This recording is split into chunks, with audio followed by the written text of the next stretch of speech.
So, Bala, please, the floor is yours. Yeah, thanks a lot, Hannes. Thanks, colleagues. Thanks for the invitation, and I'm very glad to be here amongst you all. And I wanted to be part of it for some time, but due to other commitments, could not come earlier. And I'm quite happy that I could spend some time, and few things I would be able to share with you that has been happening in the recent times, but also in the past years. My focus, as Hannah said, would keep it between Germany and India. About person myself, I came to Germany 22 years earlier ago, and I did my bachelor's in zoology and master's in marine biology and oceanography in India, in Tamil Nadu state in the south, and I got a fellowship here from the state of Niedersachsen in Germany to do my PhD in 2000. That is given to people of non-EU origin. They have a special program by which the scholarship is given to students. And so with the collaboration with my professor in India, and professor here, Professor Hochzamaya, at the Botany. Now he's retired. So I came to Hannover and I did my master's thesis work on marine cyanobacteria and its potential to grow in saline water, and with the mechanism, how it is taking in the salt. And so our idea was at that point of time to use for the rehabilitation of the arid agricultural lands which are under, let's say, seawater or the seawater encroachment. So how we can reclaim the soil for active agriculture. In my PhD, I continued to work on the concept of desalinization, and especially to see how we can take it up forward for the croplands, especially vegetables, which can be then used to reclaim the soils. And I did work on two plants, marsh plants, that was growing in India and also in the North Sea coast, Sesuvium and Aster tripolium. So I worked on those plants, and also some cooperation with the Helgoland research center there in the small island in the North Sea. So it was an overall study to look into the mechanisms through biological biotechnology, but also biochemistry ways to understand what is happening within the cells when the salt intake is happening, and also the water, the pressure and other parameters as well, and to compare with the normal plants, but also during the dry times what is happening. So it was more of a lab work, but the samples were collected from the North Sea and some samples from India as well to make a comparison. So these plants also grow along the mangroves in the coastal areas. So I was working in the Institute for Botany at the Leibniz University, Hannover. Earlier it was University of Hannover, and then renamed in the 2005-06 into Leibniz University, Hannover. It's a technical university, but now it's more or less a comprehensive university. Other than medicine, we have all fields, also the social sciences, law, economics, and engineering, and further. So I was with the institute of late till 2000, let's say 15. Also partly, and these days as well, I do take lectures when I'm traveling as well, and also when there is interest from partner university on specific themes that is also overlapping with my research interest. But I'm mostly these days working on further deepening the cooperation between India and the University of Hannover, but the city of Hannover and the state, Niedersachsen. Also, I've been working with the University of Cologne in a different capacity. There advising the Center for Comparative Vocational Education Research Center in establishing impact data and research in India on vocational education, what's available, because there's a huge interest there as well on this upskilling and skilling for industries, and also those who have not gone to the university, how we can support them in terms of apprenticeship, and further they can get into the educational system. And also the German so-called dual system, some of you might know, which is mostly in the German speaking area, let's say. This dual system with the industry, cooperation with the industry chambers, and also with the universities and apprenticeship schools, so-called. So how we can maybe not one-to-one replicate, but take some of the good practices and try to see if we can fit it with the Indian model. We have so-called Indian technical institutes, or ITI, but also we have polytechnics, so who have finished 10th and not doing their 11th and 12th class and moving into the university, or even after 12th. So they usually take up this 3 years diploma course or further qualified course, so that they can getting into the industry as mechanical engineers, but not in that professional way, but they can be part of the industry in a different level. So sorry.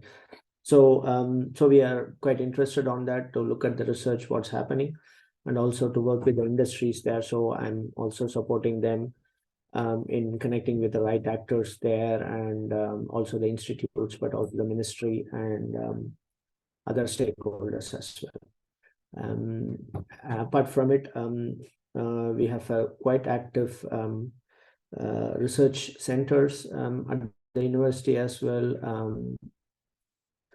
Overview of it, we work very closely with the so-called Indian Institute of Technologies in India, which many of you might be aware of it, so-called IITs, which are some of the best technological institutions in India. So-called also partners for the TU 9 universities in Germany, technical universities 9. So they are the partners in India.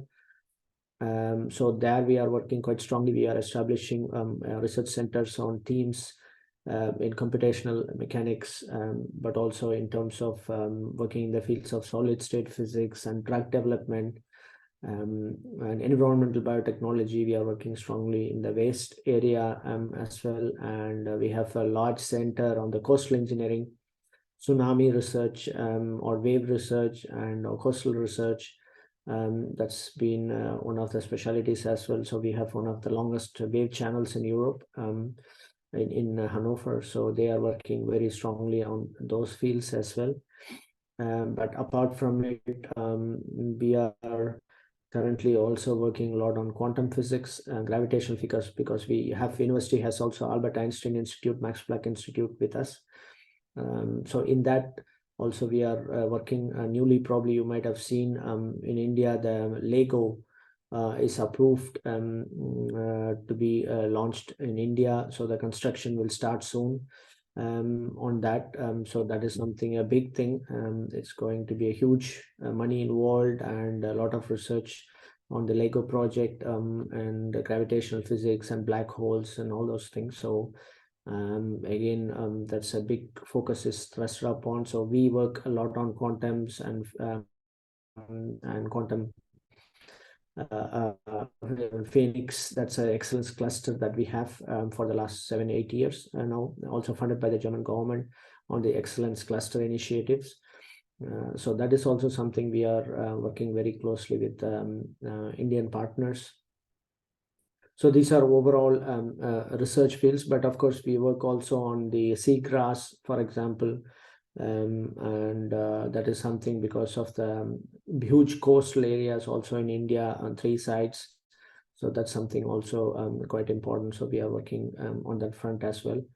In the mechanical, we are working on the production and logistics to see that's something a huge challenge, and to see how we can work on that front as well. So more or less, these are the most focused research areas, and we do work on, for example, on economic geography, though it says economic geography, but the idea is to look at how the industries work on the current climate of challenges, and how India is looking into that. So there's a huge research group which is working on that as well, on the entrepreneurship and startups, atmosphere and landscape.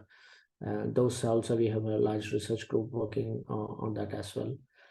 So I'm trying to be so-called facilitator in that, supporting the internationalization at my university for India part, and also for Africa, to connect them, and also to work with them to get up and running, and to see where funding possibilities are available, working with the Indian missions, the embassy on consulates, and also same way in Germany and also in India. For example, German innovation house, Davy Ha, which is there, and also centers like the German Research Foundation, and also the Max Planck Institute has also its offices in India. They have even research centers.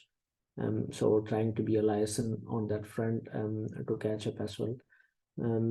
Yeah, recently we have new education policy in India in 2020, and it's being implemented. And recently I've been also following up. They are working on a consolidation mission in India, where they want to bring a huge number of institutes which is funded by the country for different fields.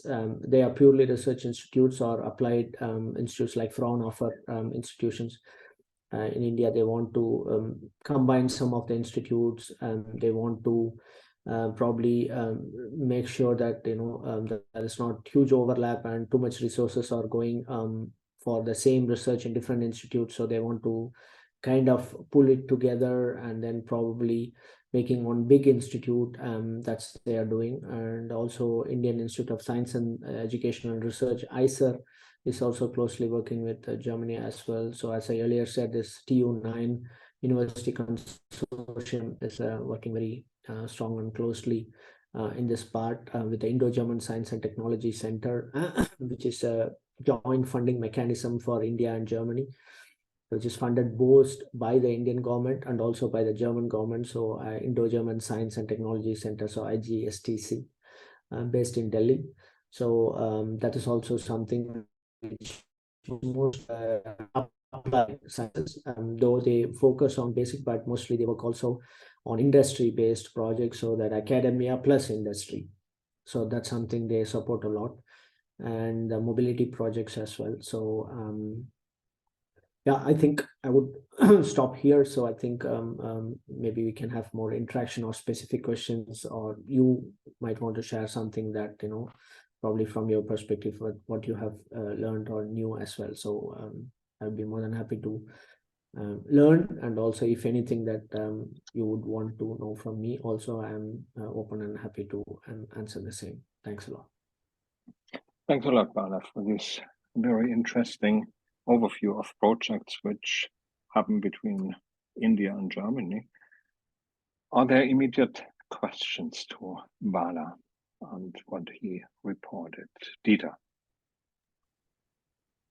I may have missed that, but is there a plan between India and Germany, how the cooperation, what the goals of the cooperation are, or is that are these random fields which are connected to each other because of their interests? Thanks a lot, Dieter. Yes, from the federal government, they always have so-called a joint working group on research and innovation. So both sides, also from the ministry side, but also on select experts, they come together. India and Germany have so-called Indo-government consultations, every alternative year, so that the delegations from different ministry visit either side, and so they fix on certain topics of interest on both sides. For example, now a lot focus is given on green energy and mobility, green mobility, for example, because India with its huge population and also traffic, and so they are trying to see also in contribution to the climate change how we can contribute it to it. So also on climate change, a huge impetus has been given, huge funding has been now allocated to that as well. So different ways how they can work with, and waste projects are also a focus, as a country is huge, and also production of waste and recycle renewable energy, and those things are also. So basically there is fixed, let's say, objectives and goals, but apart from it also there are different funding mechanisms that comes from the state level as well, and also sometimes the universities they put also funds, and then see that individual institutions, they work on some topics which fits both, or the expertise of the researchers who are available on both sides. Okay, thanks a lot. I have a question on the general strategy of funding. Is it a kind of equal level back and forth funding, so that there are projects which are funded from German funding agencies, and also projects which are funded and supported from Indian research institutes, funding agencies, or is it more in one side, in one direction, or is it both direction funding and cooperation? Actually, the interest is to keep a balance on both sides, but for obvious reasons, for the last years and even now, when we look at the level of funding from the German side, there is huge amount of funds that is given through the German Academic Exchange Service, the DAAD, and which is till the PhD level, the sole agency which has the fellowships given to Indian students who want to pursue their PhD or part of their PhD. So that funds exclusively from the German government, but they also have so-called Indo-German partnership, Indo-German higher education partnership, which usually goes through the mechanism of this Indo-government consultation. Then the money is coming from both sides, because it's an agreement between the both governments. Then obviously the money comes from both sides. But for this also, the Indo-German science and technology, which I was speaking about, that's also money coming from both sides. It's fixed to many million euros on both sides, which they are working on. So there are two kind of mechanism. One, obviously they have their share of funding, but there are the other side. Both the Indian government also have some special programs by which they are sending the postdocs and PhD exclusively to Germany on their own funding. The same way the German government through DAAD and other mechanisms, they are sending both German students and researchers, but also funding to Indian researchers as well. So the Indian government also has now started that also the German research can use the Indian funds to come to India as well. So this has also started. So it's slowly moving in both directions, I would say. I mean, you know, I guess pretty well the discussion in Germany to attract highly qualified foreign scientists to come to Germany. And I was wondering, is there a risk of a brain drain, and that high qualified scientists from India come to Germany essentially, and then stay there, and that the home country has less from the education scientists get in their country? Or is that, don't you think this is a problem at all? I don't see that's going to happen in that numbers that one need to really worry about, because knowing the Indian system, of course, even for Indian system, there is still huge challenge to attract professors or teachers within the system itself. So there is a huge demand, but also the educational system and the universities, they are trying to do their best, but obviously research, those who want to do research, same like Germany, not much is coming. So they are always looking for PhD students and others, but most of them still want to go to jobs and further. And still there are many who are going abroad, but comparatively, I don't see that number is really so huge.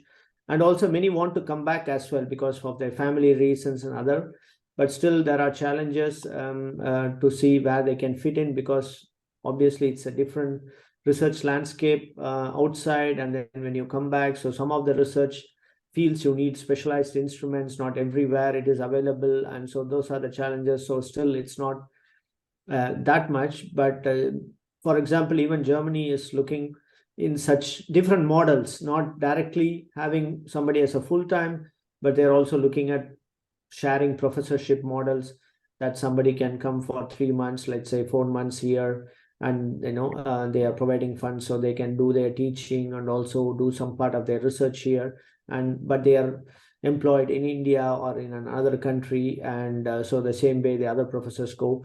So there are different models being worked out, so that still this international session concept, so that for the students and researchers, this collaboration can be further promoted. But I don't think so at the moment. There is really, it was a time when brain drain was an issue, but now I think people are moving away to that quite long, and brain circulation, and so those kind of things being discussed, because India around 60 to 70% or under 35 years.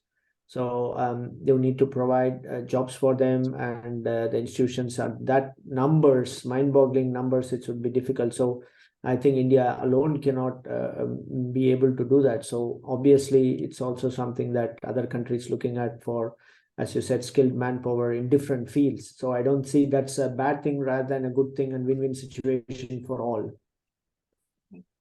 Okay. Thanks a lot. I now have some questions more on a political area. I mean, these issues with restrictions in science and with sanctions in science, which happened after the war against Ukraine started. And I would like to hear from you, and maybe also from the perspective of Indian scientists, how that is seen, because India, at least politically, plays a different role, has different point of view on the political situation. So I would like to hear a bit how that is seen from your side, and maybe also from the side of Indian scientists. And then after that, I call Pranjay. First, to be very honest, at least I have not heard big, let's say, cry on that within India. I think it's not something very much a topic within the university establishments as well. They knew it's happening, but one need to understand for that India politically has taken a neutral stand on it, and so they said we would be keeping our channels open with Russia and Ukraine. So there was not any bashing on any side to say, that's Russia is doing this or so. I think politically it was not really a discussion point apart from humanitarian ways, but still it's say that media wise and also the universities, I don't think so they are affected by all this what has been happening, apart from, as I said, something is happening over there, if I can put it in that sense. So I think not much can be really looked into that in that way. Also probably Russia and India is working on different research aspects, I don't think so anything is disturbed, because the relationship with Russia or Ukraine has been at the same level till today in the war. So I think that is also something. Probably there is nothing like, saying scientists you cannot travel or you cannot work on it, and those kind of things. Like in Europe, we have taken a stand. Even my university has taken a clear stand on it. Those kind of things, I don't think so it's a discussion at all. Anyway, to my knowledge, to my contacts in the institutions and also in the ministry and other places, I don't think so they looked anywhere into that. Yeah. But I guess there are also corporations where Russian, Indian, and German scientists are involved. It could be.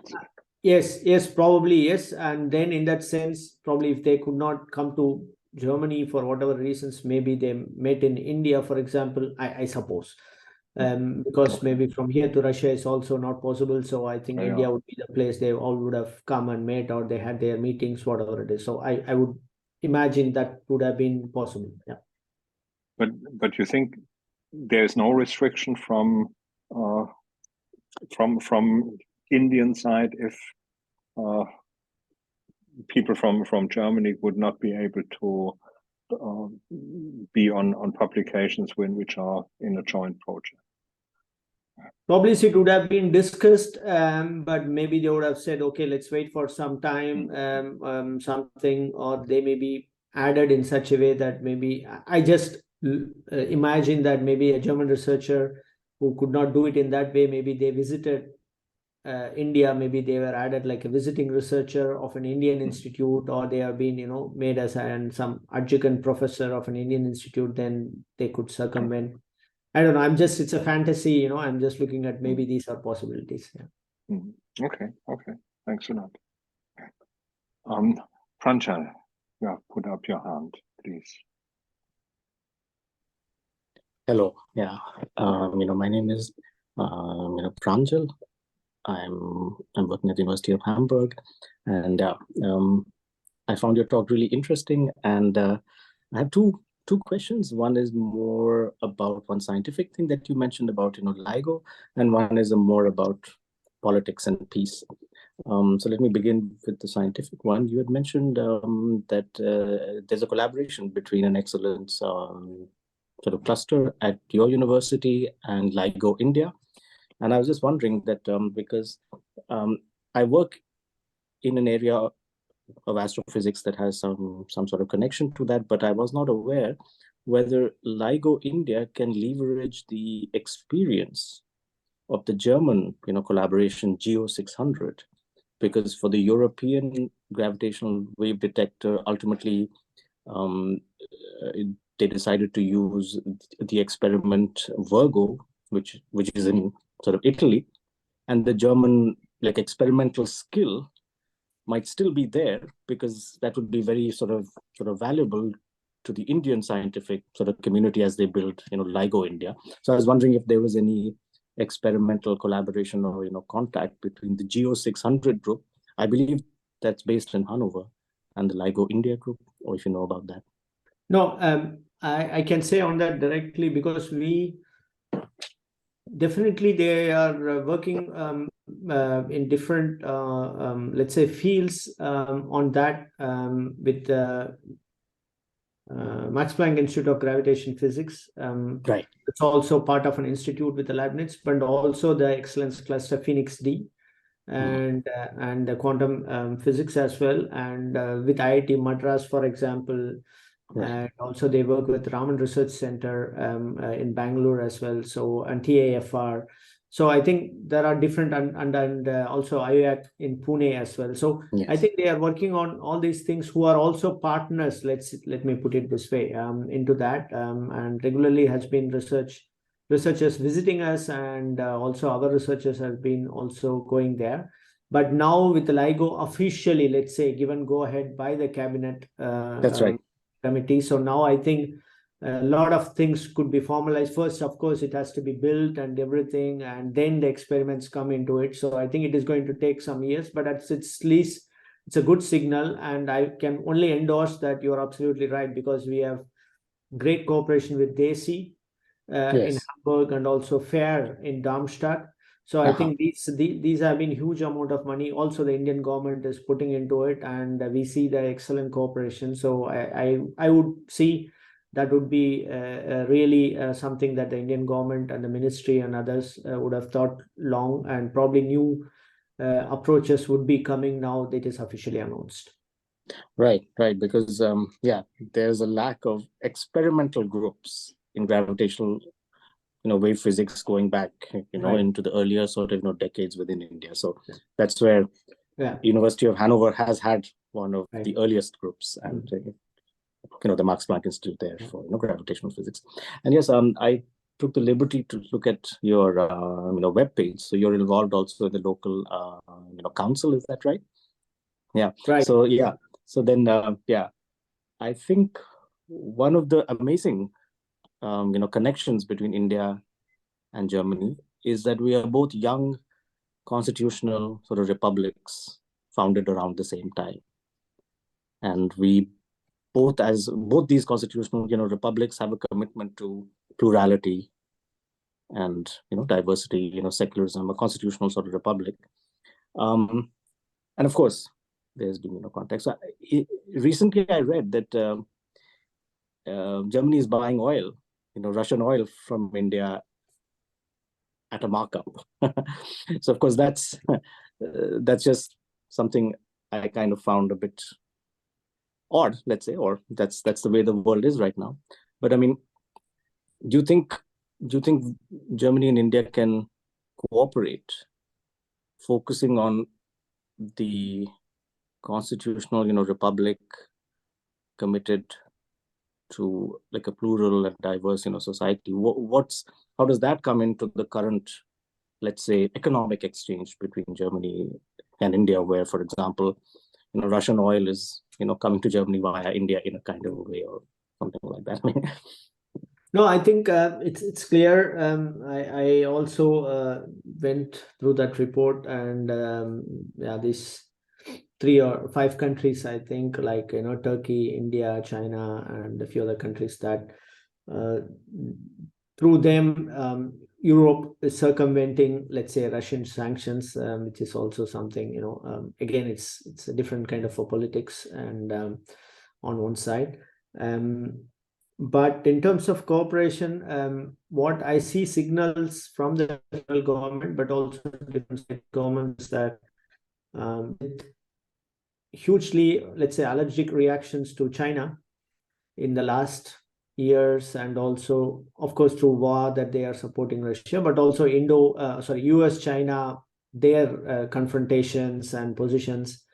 And during the war, it was clear that one country dependency is always going to be damaging, because most of the products were coming from China or another. So they wanted to move away from it. And so I think more and more Indo-Pacific area is getting more and more important as an alternative, let's say, let's handle the growing influence of China, or maybe also now with Taiwan and a few other things. So India is, as to my knowledge, people are speaking about a country which can speak to everyone in the world, literally, maybe apart from one country. They also have then, of course, back talks. Also, the Pakistani foreign minister is going to come soon to India for a G20 meeting as well. So I think that's something is respected worldwide, that the neutrality, though obviously it is also being criticized times, that whether we look at the moral question also with Russia and Ukraine, that we don't have a position morally, but India has constantly maintained this neutrality, and they said we would be speaking to everyone. And also buying Russian oil or gas, it looks as its own interest as well, and to take care of huge population and the need of the country as well. So that's something they have justified it. And I think most of the countries in the world, though initially was loud to criticize, but then later realized, and India has its own foreign policy, and it follows that, and it's strong on it. So I think in that sense, also Germany and the current Chancellor Olaf Scholz, he himself was recently twice in India, and he was in as a Hamburg first mayor. He also was in India, so I think he knows the country, and he is also something quite strongly also focusing on India strategy as well for the long term.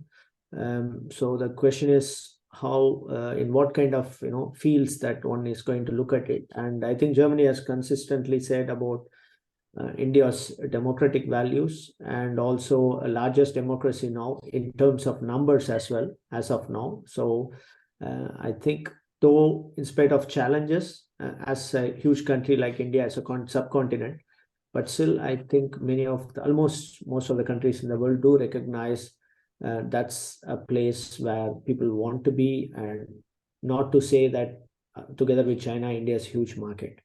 So there is also a huge interest from most of the world, companies to also do business in it. So that puts everything India into a spotlight as well. Yeah. Okay. Thanks a lot. Thanks. Dieter has put up his hand. Dieter. Could you comment on the role of the Indian government in with respect to the climate crisis? What is their political role? Are they pushing for changes, or are they putting brakes on? Is that reflected in the cooperation between Germany and India, this challenge with the climate crisis? I can tell certainly that with this year G20 presidency is India. So I myself have attended G20 as one of the representatives from Germany in climate action. And so climate crisis and issue of climate is top on the agenda, and also huge cooperation with Germany is also on the way, also with the foreign ministry, but also on the education and research ministry as well. But within India also, lot of steps are being taken at the state level as well, not only at the federal level, but also at the state level, because at the end of the day, it has to happen in a federal system to an extent. So they are working a lot on it. That's why the so-called green mobility and green energy is very, very crucial.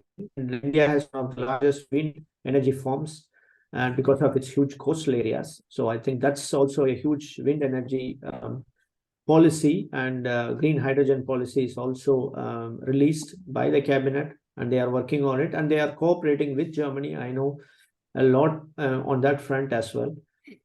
So I think, to my understanding, the Indian government is very serious on the crisis of climate change, and they also understand the industry has to change. It has to become more green, though challenge is huge with the diversity like India, where you have industry from lowest level to the very highly technical level, and then states come into picture as well. So it's not that something can be done in even many decades, but still they are working hard, and at least the establishment at the top has made it a very strong priority. Thanks a lot. I have another question on the policy. India as a nuclear power, I think India also signed the No First Use Treaty. I was wondering how is it seen, the threat or the risk of a nuclear escalation in the Ukrainian conflict, war?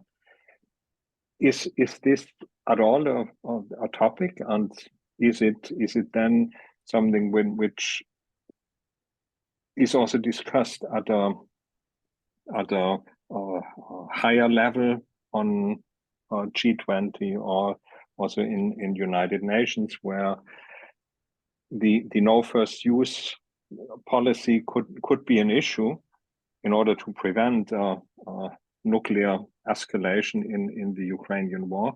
Why is that kept kind of out of the discussion, the official discussion at the moment? To my understanding, India is very clear, and it has, I think, reiterated in many meetings, no first policy. And it's not only signed, but it is very clear on that.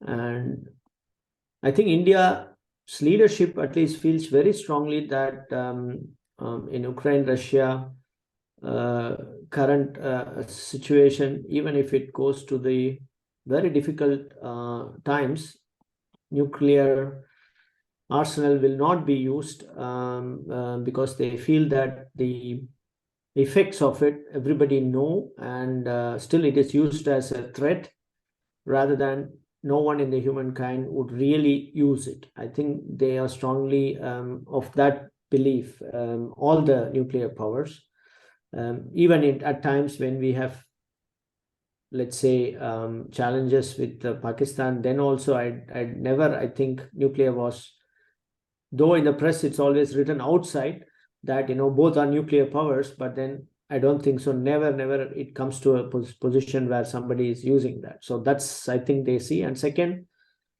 India is having its own channel of talks with Russia and Ukraine. And I think they are also making these things again and again clear. And they want also to cease, the war should cease soon. So I think though it's not like taking sides of one or other sides, but I think they are unequivocal telling that, the war is not the solution. And I think that's something, it has been the Prime Minister, but also the Indian government on that front was very, very clear that nuclear is no way it's going to be used, and also war is never a solution. So I think that's why that part is quite clear and quite strong, and I don't think there should be any doubt on it. Okay, thanks a lot. Now there's Michael and then Anjan, I think. Michael. Yeah, as you started with this nuclear weapon issue, I think, in general, we have this non-proliferation treaty, right? And I think India is not a member of it. And Pakistan as well, and both countries got the nuclear weapon, like Israel. And this non-proliferation treaty is a certain issue. And I find it overall, it was a pretty good treaty. And somehow, well, the former 5 nuclear weapon states agreed to dismantle their nuclear weapons. It's the earliest possible state. This was almost 50 years ago now. And somehow they forgot about it. So they're in violation of their own treaty since long. Now, the issue is somehow, according to the treaty, there should be no scientific exchanges on nuclear-related issues, which would mean that, say, for example, CERN and DESY and others should not cooperate with Israel, as well as India, Pakistan, and so on. So this is a particular tricky issue, I would say. Now, one might argue that big countries have the right to have nuclear weapons, but I think we should come back to the idea that we could get rid of nuclear weapons. And this is a very tricky issue nowadays. I don't know, what is your opinion about when India achieved nuclear weapon? For many, it was a big shock. And I don't know what your opinion on this is. No, I fully agree with you. Obviously, I would be also very, very happy, and I think a day will come when nuclear arsenal do not exist. I don't think so. None of us here would be having different view. As I said, I still believe that nuclear arsenal will never be used in our life. That's my belief, that still it is used as a threat. But I don't think so. And also nuclear non-proliferation treaty, yes, I think, but it has to do with also the technology transfer and a few other things. So once something is signed, then you don't get the technology for that. And I think, of course, I'm not an expert into it, but I also think that that has something to do with as well. When you sign that, I think then you are completely out of the whole thing, and there are a few other complications into the whole treaty per se. And no first use in itself, I think, feel very good and glad. I don't think so. That's something India is working on it. Yeah, it's a question about those also veto yielding nations, many of them having their nuclear arsenal as well. So that's also not an issue. So overall, it's about who is having, who is not having. There are also doubts exist. Some of the countries, they don't say it openly, they have it, they still say they do not. And so it's a whole dilemma and discussion of the nuclear arsenal per se. Using nuclear energy for other things is a complete other discussion. Now in Germany, we all know they have completely shut off all the nuclear plants, basically, that is producing energy or electricity. But then still there are a few people think that with the current crisis and everything, one need to rethink about it. But I don't think so. From my opinion, I think it's decided. It has been decided, discussed for many years, decades, and decided. Now it is done. So I think reopening a discussion again, reopening the whole thing, I don't think so. We will waste so much time and energy and resources on it. So that's my take on it. So, and I still strongly feel that nuclear arsenal as soon should be, let's say, abandoned, and it should be, destroyed, so that it is no more available for anyone. But still, I believe that most of the nations, though they have it, not most of the nations, those nations who have it, I think they would never go to that extreme at any point of time to use it. At least that's my belief. I think the humankind and mankind has seen the effects of it. So I sincerely hope that that doesn't happen again. Thanks a lot. Now maybe Pranjal, last question, because we have to end rather soon because Bala has to leave at 6. I'll try to be really quick. Thank you. Why do you think the EU is not committing to earlier, pledges to fund the Just Transition Fund for climate justice? And are you aware of the ratio of the cumulative emissions of China, Germany, and India? Because they're vastly different, and this really matters for climate, justice. Thanks. Thanks, Pranjal. At least I think yesterday or day before, I read the new report from the German foreign minister that she has quoted that she feels this time whatever the funds that is pledged would be delivered. So that's a new thing, and that's officially quoted. And so I hope that this is something quite new, and if it is very strongly such statement comes from, I hope that whatever is agreed upon in the last COP, probably it will be, and the G20 is also coming up, where again climate change is at the top of the agenda. So all those countries are going to sit on the table. Probably this will be again raised. India also spoke for those nations, so-called the Caribbean nations, islands, which obviously do not have the voice or sit across the table in such kind of a decisions, but they also spoke for those nations. So I think they will further persist upon this green funds to be released to those, so that finally this climate justice or whatever, it can be taken shape. So I sincerely hope that that happens this time. Okay. Thanks a lot. Maybe if I could just add one very quick comment, that the cumulative emissions, the best estimates for China are 3 times that of Germany, whereas for India are like half that of Germany, with China and India having similar populations being 20 times that of Germany. So it's quite a contrast. Yeah. Sorry. Thanks a lot. Well, I think it's laughable somehow that Germany, which is never ever fulfilling their own claims that Germany is giving education to other countries about this. So I think, I mean, I'm in so much in shame of my government, which I think is really a crime. I mean, they for sure are not fulfilling even the basics. And yeah, I can agree upon you on a few things as well, that yeah, there are a few things which we do also not practice, but we preach. That is true. I also take that as well, as a naturalized German citizen now. So I think also elected politician, or even at the local level, obviously I look at the local level as well. Sometimes we do things, but we don't practice in such a way, but we point out things outside.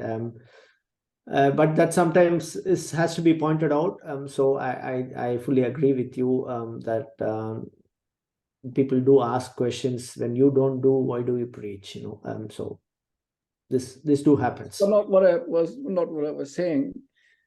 I mean, this is, I mean, that the German government and the German sort of elite is lying. This is so obvious, and that they kind of still tell other people certain things, which is also a lie, sort of. But I mean, as long as we don't come to the point to start with the per capita emission, as long as this is not being discussed and an issue, I mean, then there's no way forward.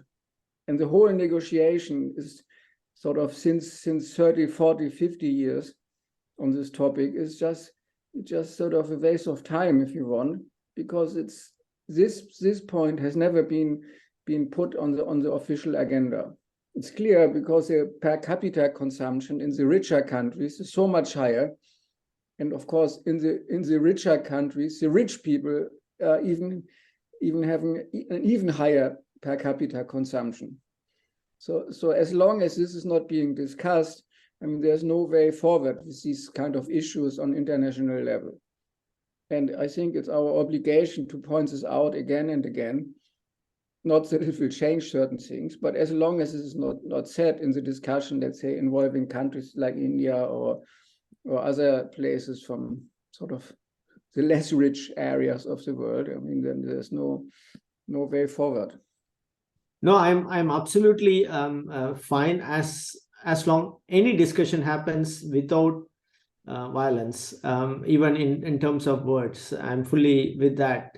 My principle is clear. Any form of violence is not for me accepted. So I think as long as any points is discussed across the table as a dialogue, anybody can put out their opinion, and I'm pretty sure I think we will find a solution for it. So Hannes, I think I need to unfortunately leave, but thanks a lot for the very lively discussion and also the opportunity for me to be here. And if time permits, time to time, I do get my mail. So if I have time, I'll do join. Pranjal, maybe you being in Hamburg, probably we'll be in touch. Just you can ping me, and so Yes. maybe I'm in Hamburg or you're in Hannover, so we can catch up. Absolutely. Thank you, Dr. Bala. Thanks a lot. Thanks. Thanks a lot, Bala, for the nice presentation and also the nice discussion. Very good discussion, I think. Thanks a lot, and hope to see you soon again. Yeah, surely. Bye. Thanks. So I stop recording now.